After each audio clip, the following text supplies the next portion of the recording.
Hey, good news. We finally found out who the concerned taxpayers of America are. Do you remember Laughing Woman carrying her son standing in front of trees? And remember Happy Family? They were the iStockPhoto.com models whose pictures were posted at the website of Concerned Taxpayers of America to show that that group represents, in their words, citizens from every walk of life and political affiliation. If you live in Southwest Oregon and you saw one of the anti-Democrat political ads that Concerned Taxpayers of America blanketed that district with, and you wanted to know who was spending more than $150 grand in that district to try to unseat incumbent Democrat Peter DeFazio, well, the website of Concerned Taxpayers of America would be of no help to you. It has no donor names, no information, just these very pretty stock photos. When I interviewed the beneficiary of those Oregon ads, the Republican running against Peter DeFazio, before we got to the part of the interview about AIDS being a government conspiracy and him thinking that low-level radiation is good for you and nuclear waste should be sprinkled over the oceans, I did ask him if he knew who was spending all of that money in his district on his behalf. He said he had no idea. Joining us for the interview tonight, I'm delighted to say, is Republican congressional candidate Art Robinson. Mr. Robinson, thank you very much for your time, sir. Thank you for yours. Am I correct in saying that you really have no idea who's funding this $150,000 ad buy that promotes your candidacy? That's correct. Single last normal moment in the interview. Now, however, we know who was funding it. The Concerned Taxpayers of America funding the giant $150,000 ad campaign in Oregon for the radiation is good for you guy. Turns out it is just one concerned taxpayer of America, just one guy. One guy who runs a hedge fund who lives more than 2,500 miles away from that congressional district in Oregon. He lives in Long Island, New York. He appears to have nothing to do whatsoever with Oregon, but he does run one of the most successful hedge funds on Wall Street. And now, thanks to the miracle of modern campaign finance laws, that hedge fund manager is personally, individually bankrolling a massive ad campaign against the Democratic member of Congress who hedge fund managers everywhere know as the sponsor of last year's Let Wall Street Pay for the Restoration of Main Street Act, an act that would have imposed a fee on the types of high-tech, high-risk, highly opaque securities transactions that have made people who run hedge funds like Renaissance Technologies lots and lots and lots and lots of money. So much money that this one guy in particular can afford a $2 million train set half the size of a basketball court in his house. So much money that he can personally spend enough to make the radiation is good for you, nuclear waste, AIDS is a conspiracy guy conceivably have a shot in this election in Oregon. Launder enough money and you can make even Art Robinson look like congressional material.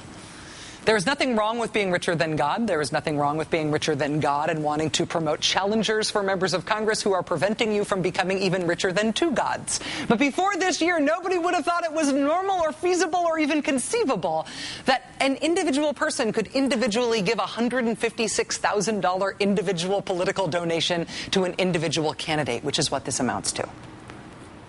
Does that make you feel more inclined or less inclined to donate that $25 that your local favorite candidate just hit you up for? Joining us now for the interview tonight is New York Times columnist Frank Rich. Mr. Rich, it is always a pleasure to have you here. Great to see you. Seems to me like the two big stories of these elections, two big picture stories, are extremism in candidates running for office and funding, unrestrained, massive, secret funding of campaigns. Are the extremism issue and the funding issue related? Maybe to some extent, because you have this just unalloyed pouring of millions of dollars by billionaires, often, or hedge fund people or oil people, into sometimes crazy candidates, sometimes less crazy candidates.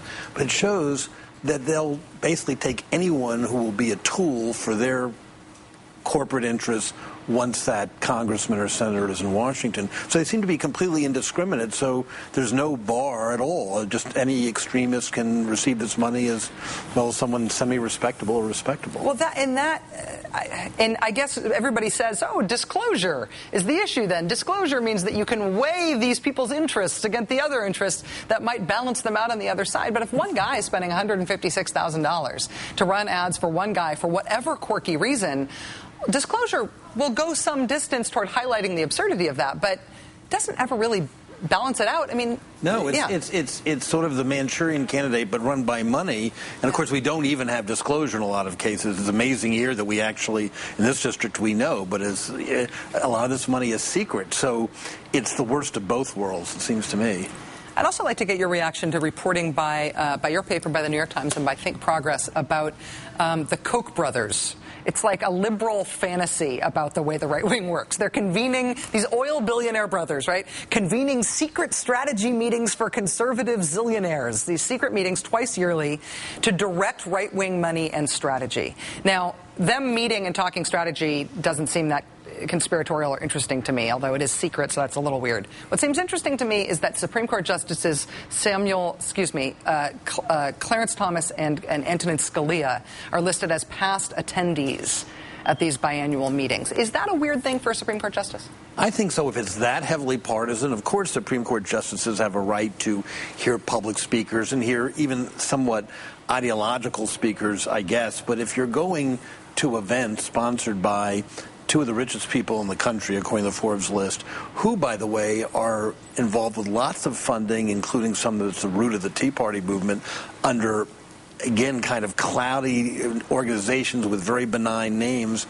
I think it's a conflict of interest, potentially. But, of course, in Clarence Thomas now, between him and Ginny Thomas, it's a full menu of conflicts of interest, making weird calls to Anita Hill and all the rest of it. Do you think that Ginny Thomas being so overtly involved in the Tea Party movement itself presents potential conflicts of interest for Justice Thomas, or is it narrowly, is any potential conflict narrowly about whether or not she has received funding from anybody who has interest before the court? I think the funding issue is important because, you can't, the spouse is not, chattel, and so Ginny Thomas is entitled to have whatever views she wants politically. But if she's involved with organizations that spend money in the political arena, you have a problem. And what's really depressing about it, if that exists, what's going to adjudicate that? Yeah. What policing is there going to be of it? There's no appeal of anything. Exactly. So it just hangs there.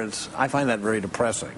We have a new documentary airing on Monday about extremism and violence. It's about the murder of Dr. George Tiller last year. Yeah. So I've been thinking a lot, not just about extremism in politics, but about culture war issues too, like abortion and also gay rights and sex ed and prayer in schools and all of these things that feel very early 90s again. Do you feel like we are in for another round of big early 90s style culture war fighting? I think to some extent, and again, like the early 90s, connected in some cases to guns and to the militia. And, we now have reports from the FBI, we have a Time magazine investigation, all this sort of extreme rights wing stuff is on the rise, and invariably some of it's about cultural issues like abortion and gay rights, but some of it's also just crazy anti-government, which is even in some ways scarier because it's so amorphous and it just really targets the fundamental rule of law as an enemy. Yeah. Frank Rich, New York Times columnist, always a really welcome guest here. Thank you for coming in. Thanks for having me. Good to see you. Thanks. Good to see you.